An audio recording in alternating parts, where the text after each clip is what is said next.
Baik, Assalamualaikum warahmatullahi wabarakatuh. Perkenalkan, nama saya Salwa. Di sini saya akan mempresentasikan makalah saya yang berjudul Analisis Kalimat Tunggal dalam buku cerita rakyat usaha Somwe atau Perjuangan Semut. Nah, di sini tugas ini untuk memenuhi tugas akhir mata kuliah sintaksis. Sebelumnya terima kasih kepada dosen pengampus mata kuliah sintaksis, yaitu Ibu Charlina M. Hom dan juga Bapak Elvan Yudianda MPD. Nah, pada makalah ini terdapat kata pengantar, lalu ada daftar isinya, dan di sini ada pendahuluan di bab 1. Jadi makalah ini saya susun dengan tujuan untuk memahami bagaimana kalimat tunggal digunakan dalam buku cerita rakyat usaha Somwi yang ditulis dengan bahasa Kampar. Buku ini adalah teks anak-anak, jadi penggunaan kalimat tunggal sangat dominan untuk menjaga kesederhanaan keterbacaan dan alur ceritanya. Jadi kalimat tunggal sendiri itu adalah kalimat yang hanya dimiliki satu pola klausa, biasanya terdiri dari subjek dan predikat. Bisa ditambah dengan objek, pelengkap, atau keterangan. Nah, jadi saya tertarik menganalisisnya karena cerita anak harus memakai struktur kalimat yang jelas dan mudah dipahami. Selain itu, penelitian sebelumnya tentang dialek Kampar menunjukkan bahwa bahasa daerah ini memiliki variasi unik dan hidup dalam masyarakat. Itu sebabnya penting untuk melihat bagaimana dialek digunakan dalam karya sastra anak. Nah, batasan masalahnya.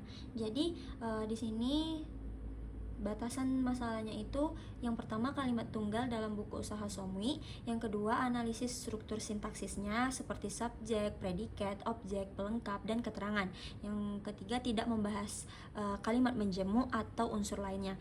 Jadi selanjutnya ada rumusan masalah atau tujuan. Jadi di sini tujuannya itu dia tuh yang pertama mengidentifikasi bentuk-bentuk kalimat tunggal yang muncul, yang kedua menganalisis struktur sintaksisnya, yang ketiga menjelaskan fungsi dan makna kalimat tersebut dalam cerita, yang keempat menjelaskan peran kalimat tunggal terhadap keterbacaan anak-anak. Nah, di sini tujuan. Lalu kita masuk ke pembahasannya. Jadi, secara singkat, kalimat tunggal adalah kalimat yang terdiri dari satu klausa dengan inti, subjek, dan predikat. Bentuk sederhananya, tapi maknanya itu tetap utuh. Dalam konteks cerita anak, struktur sederhana ini sangat efektif. Lalu, yang kedua ada bentuk-bentuk kalimat dalam buku usaha Somwi atau Perjuangan Semut. Jadi dari analisis saya terdapat 20 data kalimat di dalam buku ini. Ditemukan 4 pola utama, yaitu pola SP, contohnya Somwi mancai tompe yang ada makanan. Nah, yang kedua ada SPO, contohnya Somwi du mengambil gimaoti. Yang ketiga SP dan keterangan, contohnya itu Somwi copek-copek ke meja makan. Yang keempat ada SP pelengkap. Nah, contohnya itu Sodo Somwi menjadi bingung. Nah, di sini. Pola ini muncul secara seimbang dan sangat mendukung alur cerita yang runtut dan mudah dibayangkan.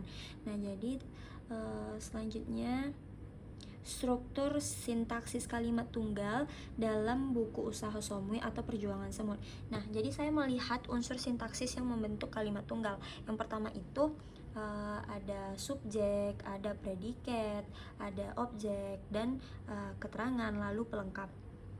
Nah, jadi saya juga memakai variasi struktur seperti inversi, PS, atau keterangan di depan. Ini membuat narasi itu terasa lebih hidup tapi tetap sederhana. Nah, ini adalah 20 data secara keseluruhan dari pola-pola yang saya sebutkan tadi. Lalu kita masuk ke fungsi dan makna kalimat tunggal dalam penyampaian pesan cerita.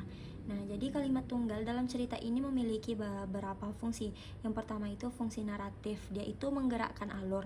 Yang kedua, fungsi deskriptif, dia itu menggambarkan keadaan tokoh. Yang ketiga, fungsi imperatif berupa ajakan dan perintah.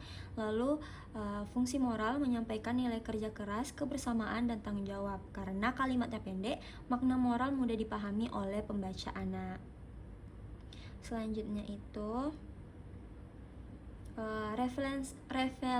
relevansi terhadap kalimat tunggal keterbacaan bahasa anak. Nah, jadi penggunaan kalimat tunggal sangat membantu yang pertama, membuat cerita itu mudah dipahami. Yang kedua, membantu anak memvisualisasikan adegan. Yang ketiga, mendukung pembelajaran bahasa Kampar dan Indonesia. Yang keempat, menjaga alur agar cepat dan tidak bertele-tele. Ini penting karena cerita anak harus mengikuti pola pikir yang konkret, sederhana, dan bertahap.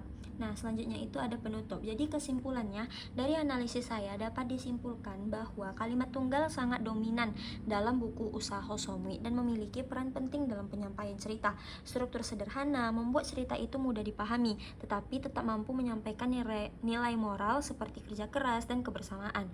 Bahasa Kampar yang digunakan juga semakin jelas karena dibantu oleh terjemahan bahasa Indonesia, sehingga buku ini efektif sebagai bahan bacaan anak sekaligus media pelestarian bahasa daerah. Dan di sini saya ada juga beberapa saran, yaitu yang pertama, penggunaan kalimat tunggal secara konsisten. Yang kedua, penyisipan nilai moral dan kalimat dalam kalimat. Yang ketiga, pemanfaatan bahasa daerah dan nasional. Yang keempat, penyusunan cerita sesuai tingkat kognitif anak. Yang terakhir, pengembangan kajian bahasa anak daerah Kampar. Jadi, penelitian lebih lanjut tentang struktur kalimat dalam berbagai teks anak berbahasa Kampar perlu dilakukan untuk memperkaya pembelajaran bahasa daerah. Jadi selain itu, penelitian lanjutan dapat mengkaji kalimat majemuk atau gaya bahasa dalam teks anak-anak Kampar lainnya untuk memperluas pemahaman tentang struktur sintaksis dan estetika bahasa daerah. Nah, di sini ada daftar pustakanya. Nah, demikianlah pemaparan materi saya untuk tugas akhir mata kuliah sintaksis. Bila ada kekurangan, mohon dimaafkan. Wassalamualaikum warahmatullahi wabarakatuh.